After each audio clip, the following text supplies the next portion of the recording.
Hi hello అండి అందరికీ నమస్కారం అండి ఫ్రెండ్స్ ఇప్పుడు అందిన వార్త ఉద్యోగులకు పెన్షనర్లకు ఆర్థిక శాఖ శుభవార్త అంటూ ఇప్పుడిప్పుడే మనకు ఒక అప్డేట్ అయితే వచ్చిందండి.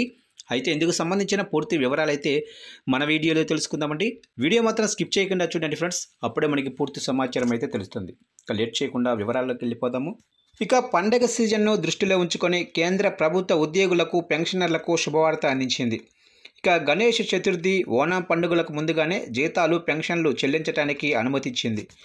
ఈ నిర్ణయంతో ఉద్యోగులు ఆర్థిక ఇబ్బందులు లేకుండా పండుగలను జరుపుకోవచ్చు. ఎప్పుడు చెల్లిస్తారో తెలుసుకుందాము. ఆగస్టు 21, 22న ఆర్థిక మంత్రిత్వ శాఖ జారీ చేసిన కార్యాలయ ఆదేశాల ప్రకారం మహారాష్ట్రలోనే డిఫెన్స్, పోస్ట్ టెలికాం సహా కేంద్ర ప్రభుత్వ ఉద్యోగులకు ఆగస్టు నెల జీతాలు ఆగస్టు 26వ తారీఖున అంటే ఈరోజు మంగళవారంన అందనున్నాయి.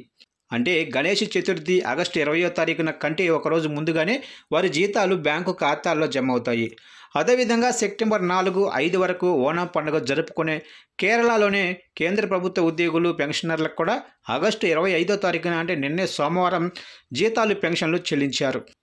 పండగ వేళ ఉద్యోగులకు ఆర్థిక ఇబ్బందులు లేకుండా కుటుంబంతో కలిసి పండుగను సంతోషంగా జరుపుకోవాలనే ఉద్దేశంతో ప్రభుత్వం ఈ నిర్ణయం తీసుకుంది.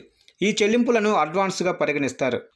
వీటిని ఆగస్టు, సెప్టెంబరు 2025 నెలల జీతాలు, పెన్షన్ల ఫైనల్లో సెటిల్మెంట్లో సర్దుబాటు చేస్తారు. ఈ విధంగా పంపిణీ చేయబడిన జీతం, వేతనాలు పెన్షన్ అడ్వాన్స్గా పరిగణించబడుతుంది.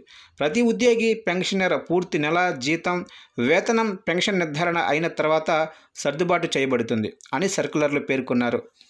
ఆర్థిక మంత్రిత్వ శాఖ భారతీయ రిజర్వ్ బ్యాంకు ఆర్బీఐను కోరింది. కేరళ, మహారాష్ట్రలోనే బ్యాంకు ఖాతాలకు ఎలాంటి జాప్యం లేకుండా జీతాలు, పెన్షన్లు అడ్వాన్స్గా చెల్లించేలా చర్యలు తీసుకోవాలని ఆదేశాలు జారీ చేసింది.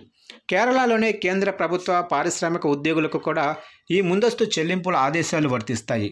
ఈ నిర్ణయం ఉద్యోగులకు ఎంతో ఉపశమనం కలిగించనుంది.